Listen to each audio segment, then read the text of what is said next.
happy is he born and taught, that serveth not another's will, whose armor is his honest thought, and simple truth his utmost skill. बच्चों, in this paragraph, we are going to study what the writer Sir Henry Wotton is saying. He is describing about a person who is truly happy, or he or she is truly happy from within. वो कितना खुश रहता है जो जन्म से ही उसको शिक्षा मिलती है खुश रहने की या अपने मन को संतोष में रखने की, और जो दूसरों की इच्छाओं का दास नहीं होता। कहने का मतलब यहाँ पर ये है कि वो अपनी इच्छा से अपने सेंसेस को या अपने इंद्रियों को नियंत्रण में रखता है।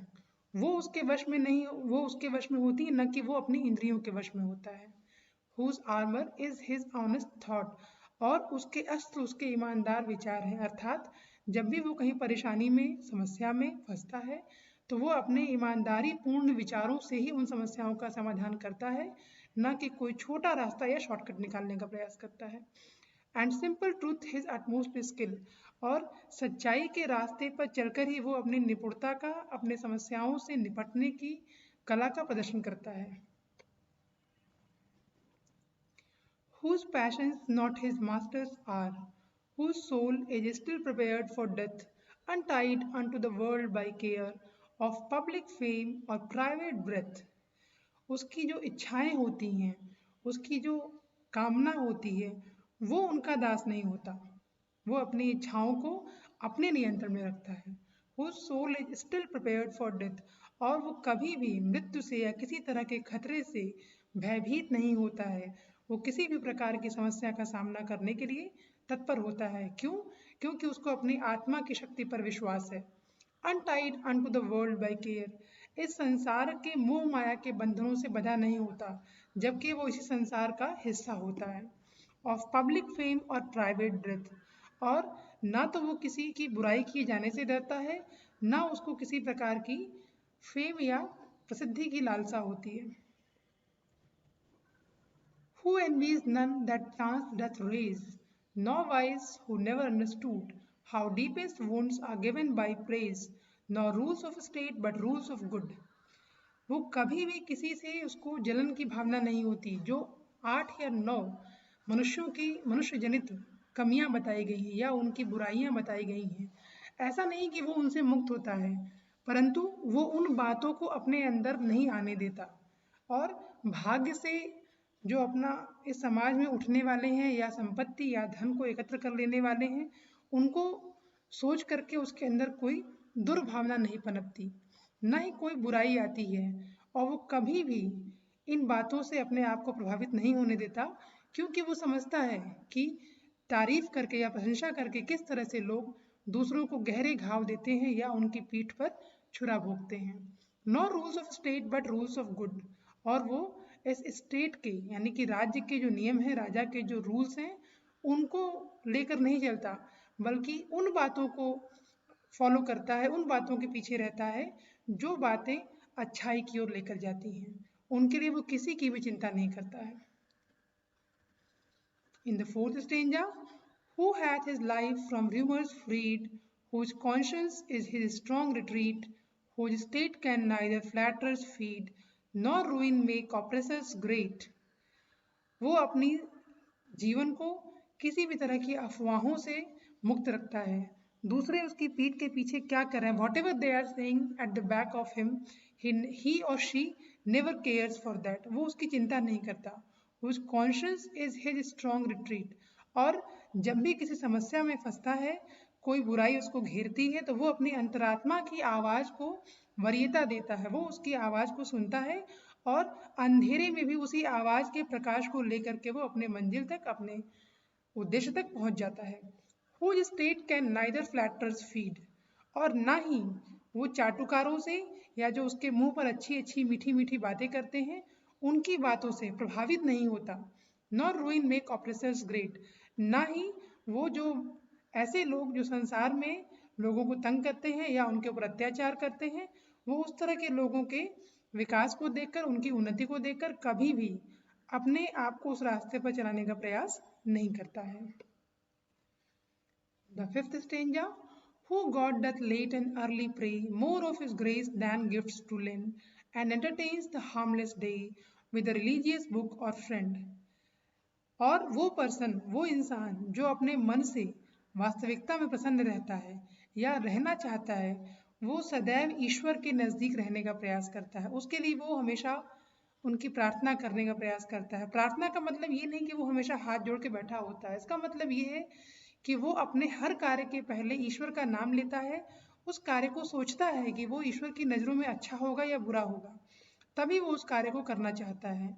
और वो ईश्वर की प्रार्थना भी उनके द्वारा किसी उपहार के लिए या किसी आशीर्वाद के लिए नहीं करता, बल्कि ईश्वर की जो अनुकंपा है उसको प्राप्त करने के लिए करता है। And entertains the harmless day, और जब भी उसे पास अवकाश होता है, खाली समय होता है, तो वो अपने उस खाली समय को, अवकाश के समय को धार्मिक पुस्तकों अथवा अपने अच्छे मित्रों के सानिध्य में व्यतीत करने का प्रयास करता है। वो कभी भी अपने समय को अनावश्यक रूप से नष्ट नहीं करता, वरन अच्छे कार्यों में लगाता है। The sixth stanza. This man is freed from servile bands of hope to rise, of fear to fall, Lord of himself, though not of lands, and having nothing, yet hath all. ऐसा मनुष्य जो वास्तविकता में प्रसन्न होता है, अपने मन से किसी का बुरा नहीं सोचता, हमेशा अच्छे कार्य करने का प्रयास करता है, वो किसी भी तरह के दास्ता के बंधनों से मुक्त होता है। दास्ता के बंधन दो तरह के होते हैं, एक जो स्टेट या राज्य लगाता है, दूसरी दास्ता के बंधन वो जो हम स्वयं अपनी इंद्रियों से अपने ऊपर आरोपित करते हैं। वो उन दोनों बंधनों से मुक्त होता है। वो अच्छे कार्यों को किसी डर से या भय से नहीं करता, ना ही उसको बहुत ऊंचा उठने की लालसा होती है, ना उसको अपने गिरने का या किसी निचले स्थान पर अपने स्थान से आ जाने का कोई भय होता है। वो स्वयं अपनी इच्छाओं का स्वामी होता है, भले ही उसके पास संपत्ति ना हो, पैसा ना हो, राज्य ना हो, बहुत से लोगों का उसके ऊपर हाथ ना हो, पावर ना हो, लेकिन फिर भी वो अपनी इच्छाओं को अपना दास रखता है, न कि वो स्वयं उनका दास बनता है। इस तरह से कुछ भी नहीं होते हुए उसके पास सब कुछ होता है। वो राइटियसनेस यानी कि अच्छाई का, सही कार्य करने का, नैतिक रूप से अच्छे रास्ते पर चलने के लिए उत्तरदायी होता है, और इन्हीं बातों को हमेशा अपने जीवन में वो ध्यान रखता है। इसीलिए ऐसा व्यक्ति प्रसन्न रहता है और दूसरों को प्रसन्न रखने का प्रयास करता है। कभी भी किसी की चाटुकारिता या बुराई करने में उसका कोई भी उसकी रुचि नहीं होती है। धन्यवाद बच्चों। अब सेंट्रल आइडिया पर देखते हैं। According to sir Henry Wotton के अनुसार the life of a truly happy person is marked by true freedom of thought. किसी भी वास्तविक प्रसन्न व्यक्ति का जो जीवन है, वो उसके विचारों में जो आज़ादी है, जो स्वाधीनता है, वहीं से प्रारंभ होता है। यदि उसके विचार किसी के पराधीन है तो प्रसन्न नहीं रह सकता। राइटियसनेस, सही रास्ते पर चलता है। ऑनेस्टी, ईमानदार होता है। ट्रुथ, सही के रास्ते को अपनाता है। सिंप्लिसिटी, सरल होता है, विश्वास रखता है, निराशा की ओर नहीं जाता, अनावश्यक चिंता नहीं करता, और सबसे बड़ा धन उसका होता है आत्मसंतोष, जिसके ना रहने पर स्वतंत्र होना या प्रसन्न होना असंभव है। They are always free from jealousy, ill will and worldly anxieties. ऐसे व्यक्ति जो प्रसन्न रहना चाहते हैं, वो सदैव किसी प्रकार की जलन की भावना से, इल विल, दुर्भावना से और सांसारिक चिंताओं, मोह माया से दूर रहते हैं। दे प्रे टू गॉड डेली, वो ईश्वर की आराधना प्रतिदिन करते हैं, उनका धन्यवाद प्रतिदिन करते हैं। एनवी नन, परंतु किसी से जलन या किसी के प्रति ईर्ष्या भाव नहीं रखते। They pass their time in the company of good books and good friends, वो हमेशा अपने समय को अच्छी किताबों, अच्छे मित्रों के साथ व्यतीत करते हैं या अच्छे कार्यों में ही लगाते हैं, अनावश्यक अपना समय नष्ट नहीं करते।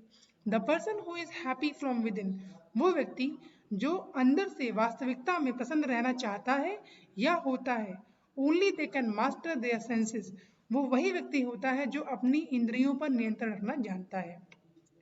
दे may be poor but morally always upright, वो संसार की नजरों में धन का स्वामी या संपत्तियों का स्वामी नहीं हो, परंतु नैतिक रूप से उससे संपन्न कोई व्यक्ति नहीं हो सकता। धन्यवाद बच्चों।